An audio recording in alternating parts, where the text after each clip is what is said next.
ये बात उन दिनों की है जब बुद्धा मरवन में अपना समय व्यतीत कर रहे थे। इस समय तक बुद्ध की प्रसिद्धि दूर दूर तक फैल चुकी थी।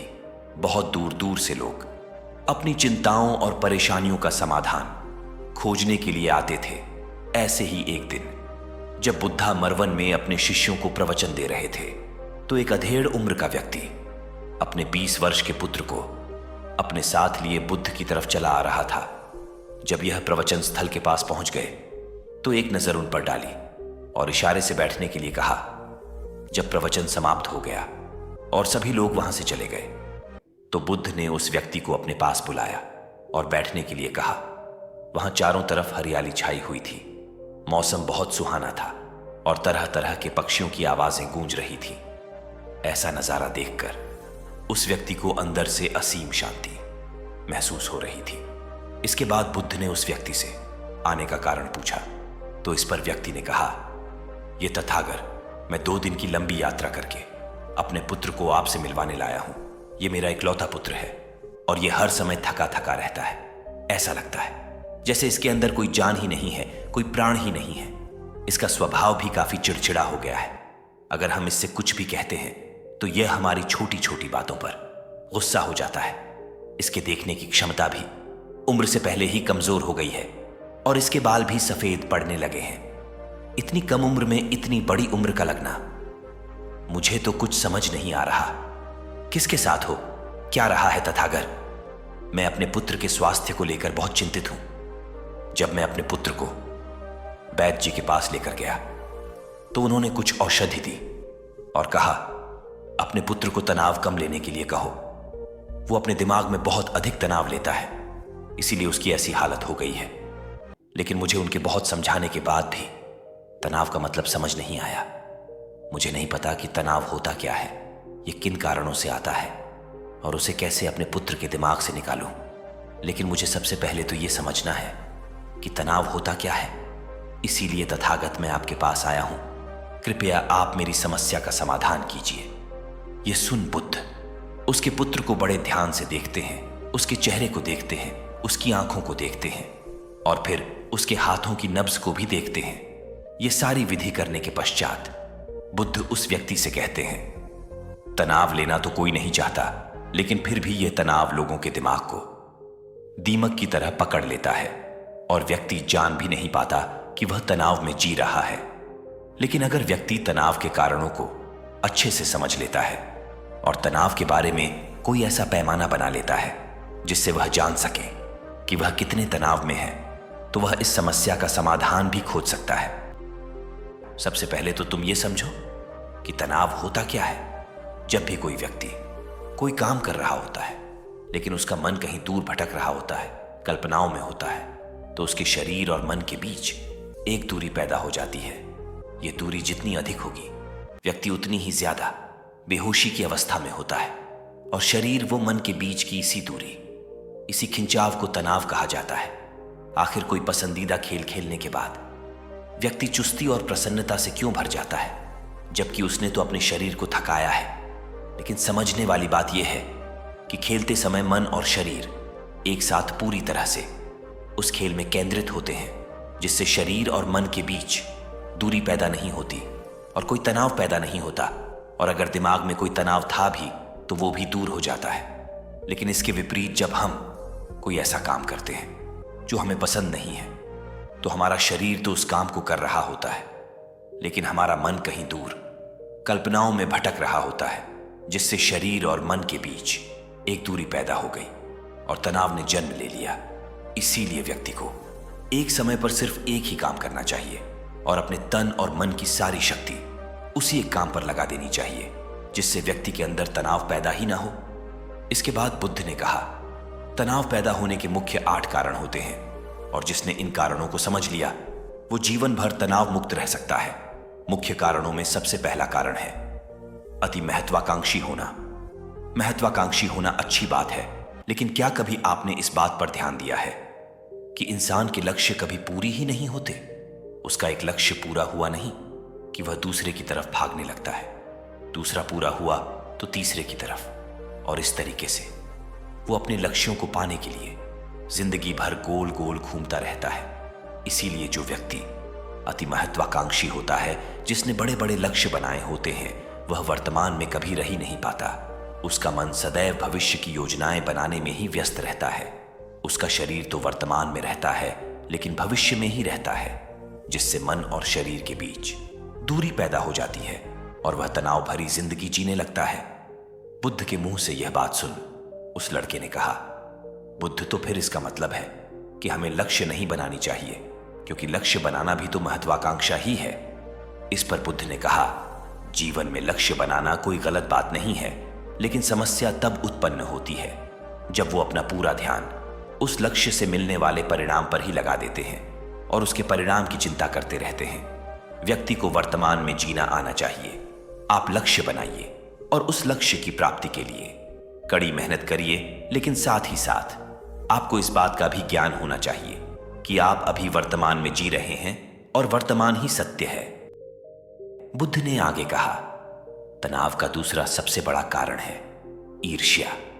जब व्यक्ति ईर्ष्या और जलन से भर जाता है तो उसका मन अंदर से सड़ने लगता है। ईर्ष्या एक आंतरिक घाव है। आंतरिक घाव यानी मन का घाव व्यक्ति के शरीर का घाव तो भर सकता है, लेकिन मन का घाव कभी नहीं भर सकता। इसीलिए व्यक्ति को दूसरे की खुशी और तरक्की से कभी ईर्ष्या नहीं करनी चाहिए, क्योंकि तनाव का कारण है। इसके बाद बुद्ध ने तनाव का अगला कारण बताते हुए कहा कि आरुष्यपूर्ण काम करने से भी मन में तनाव पैदा होता है। जो काम करना हमें पसंद ही नहीं है, जिसमें हमारी रुचि ही नहीं है, उस काम में हमारा मन लग ही नहीं पाएगा। हमारा शरीर तो वही बैठा रहेगा, लेकिन हमारा मन कल्पनाओं की उड़ान भरेगा, जिससे शरीर और मन के बीच दूरी पैदा हो जाती है और व्यक्ति तनावग्रस्त हो जाता है। इसीलिए इंसान को हमेशा अपनी रुचि के अनुसार ही कार्य करनी चाहिए।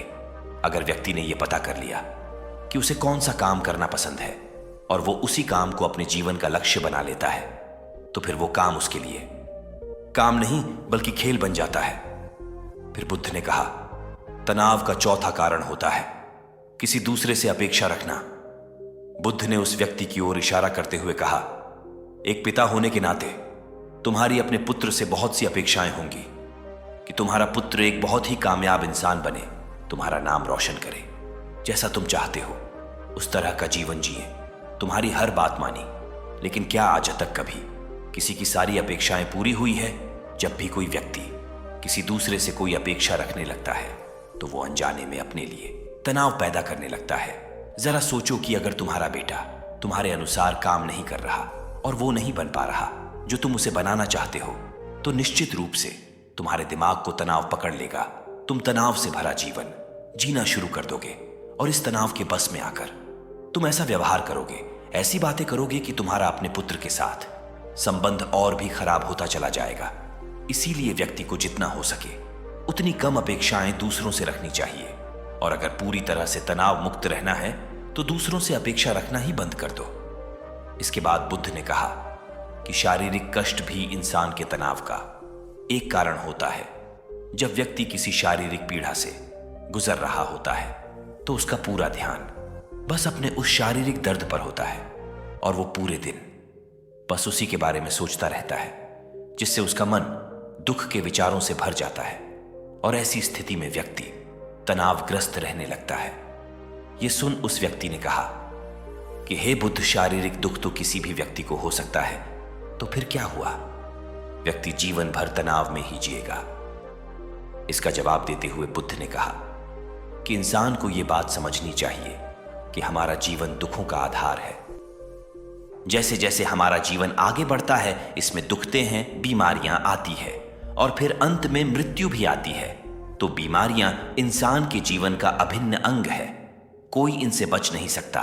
बस किसी किसी के जीवन में ये समय से पहले आ जाती है तो किसी के बाद में पड़ाती सबको है। जब इंसान का मन इस बात को अच्छे से समझ लेगा तो फिर वह अपनी बीमारी के बारे में सोच सोच कर ज्यादा तनाव नहीं लेगा, क्योंकि यह हमारे जीवन का अभिन्न हिस्सा है। और इसके लिए व्यक्ति को शारीरिक रूप से भी अभ्यास करते रहना चाहिए। अपने जीवन में व्यायाम और स्वास्थ्य जीवन शैली को भी जगह देनी चाहिए, ताकि उसका शरीर लंबे समय तक निरोगी रहकर सही से काम कर सके। तनाव का अगला कारण होता है अपनी योजनाओं को समझने के लिए समय न देना। कुछ लोगों के दिमाग में कोई विचार आया नहीं है कि वो बिना सोचे समझे उस पर काम करना शुरू कर देते हैं, और जब उस काम में उन्हें असफलता मिलती है तो वह तनाव से भर जाते हैं, क्योंकि उन्होंने उस काम को शुरू करने से पहले उसके बारे में पूरी जानकारी इकट्ठा नहीं की थी। इंसान को कोई भी काम शुरू करने से पहले उसके अच्छे और बुरे परिणामों के बारे में ठीक से सोच विचार कर लेना चाहिए। इंसान को इस बारे में भी सोच लेना चाहिए कि अगर ये योजना सफल नहीं हुई तो फिर इसके बाद मैं क्या करूंगा। इसलिए व्यक्ति को अपनी योजनाओं को ठीक से समझने के लिए पूरा समय देना चाहिए, ताकि बाद में उस योजना की वजह से तनाव पैदा ना हो। तनाव का सातवां सबसे बड़ा कारण होता है टाल मटोल करना, आज के काम को कल पर टालना। आप लोगों ने यह कहावत तो सुनी होगी कि आलसी इंसान के शरीर का सबसे बड़ा शत्रु है। इंसान आलस्य की वजह से आज के काम को कल के लिए टाल देता है, और फिर काम को टालना उसकी आदत बन जाती है। काम को कल पर टालने वाले व्यक्ति का काम कभी भी समय पर पूरा नहीं हो पाता, और अगर किसी तरह से पूरा हो भी जाता है तो वह उतना अच्छा नहीं हो पाता जितना अच्छा उसे किया जा सकता था, और फिर यह बात व्यक्ति के अंदर तनाव पैदा करती है। लेकिन काम को टालना या काम को एकदम अंत समय पर करना एक आदत है, इसीलिए व्यक्ति ना चाहते हुए भी बार बार अपनी इस आदत का शिकार बन जाता है और काम को टालता रहता है। और फिर जब काम की समय सीमा पास आ जाती है तो वह तनाव से भरकर काम को पूरा करने का प्रयास करता है। इसीलिए तनाव मुक्त रहने के लिए व्यक्ति को काम को टालने की आदत छोड़नी पड़ेगी, और यह तभी संभव है जब व्यक्ति काम को समय से पहले खत्म करने का निश्चय करे। सबसे आखिरी और सबसे प्रमुख कारण जो तनाव का होता है वो है ज्यादा सोचना। लगातार सोचते रहना भी एक बीमारी है, और यह उस व्यक्ति में सबसे ज्यादा पाई जाती है जो कपोल कल्पनाएं करता है, जो अतीत की घटनाओं और भविष्य की बातों के बारे में सोचता रहता है, जो बेवजह के अनुमान लगाता रहता है। इसीलिए व्यक्ति को ज्यादा सोचने की आदत पर लगाम लगाना चाहिए। इसके लिए जितना हो सके खुद को काम में व्यस्त रखना चाहिए, और हर दिन ध्यान का अभ्यास करने को अपने जीवन का हिस्सा बना लेना चाहिए। बुद्ध के मुंह से यह सारी बातें सुनकर उस व्यक्ति ने हाथ जोड़कर कहा, बुद्ध, मेरा पुत्र तो अभी मात्र 20 वर्ष का ही है, और इसमें अभी इतनी समझ भी नहीं है कि यह आपकी बताई सारी बातों का एक साथ पालन कर सके। आप कृपया करके तनाव मुक्त रहने का कोई आसान सा तरीका बता दें जिससे मेरा बेटा उसका अनुसरण भी कर सके और तनाव मुक्त भी रह सके। उस व्यक्ति की यह प्रार्थना सुन बुद्ध ने कुछ सोचते हुए जवाब दिया, अगर तुम इतनी सारी बातों का पालन नहीं कर सकते तो इसके लिए एक बहुत ही आसान विधि है। तुम एक बार में एक काम को करने पर ध्यान लगाओ। जो काम कर रहे हो उस समय पर सिर्फ उसी काम को करो, सिर्फ उस पर ही अपना पूरा ध्यान लगाओ। और अगर तुम्हारा मन इधर उधर भटक जाता है तो जैसे ही तुम्हें याद आए उसे वापस फिर उसी काम में लगा दो। ये सबसे आसान और अच्छा तरीका है तनाव मुक्त रहने का। जब तुम भोजन करो तो उस समय सिर्फ भोजन ही करो, उसके पूरे स्वाद का आनंद लो, उसे अनुभव करो। जब चलो तो अपना पूरा ध्यान सिर्फ चलने पर लगा दो। इससे तुम्हारा मन और तुम्हारा शरीर दोनों एक जगह पर केंद्रित रहेंगे। दोनों के बीच दूरी पैदा नहीं होगी, जो कि तनाव का मुख्य कारण होती है। दोस्तों, आज की युवा पीढ़ी एक ही समय पर 2-2, 3-3 काम करने के आदी हो चुकी है। जैसे फोन पर बात करते हुए गाड़ी चलाना, खाना खाते हुए टीवी देखना या फोन चलाना, और फिर इनकी शिकायत रहती है कि मैं तनाव में जी रहा हूं, मेरा मन शांत रहता है, मैं चिड़चिड़ा सा हो गया हूं। जब कोई व्यक्ति एक ही समय पर 3-3 काम करेगा तो तनाव पैदा होना तो स्वाभाविक है, क्योंकि दिमाग तो एक समय पर पूरा ध्यान लगाकर सिर्फ एक ही काम कर सकता है।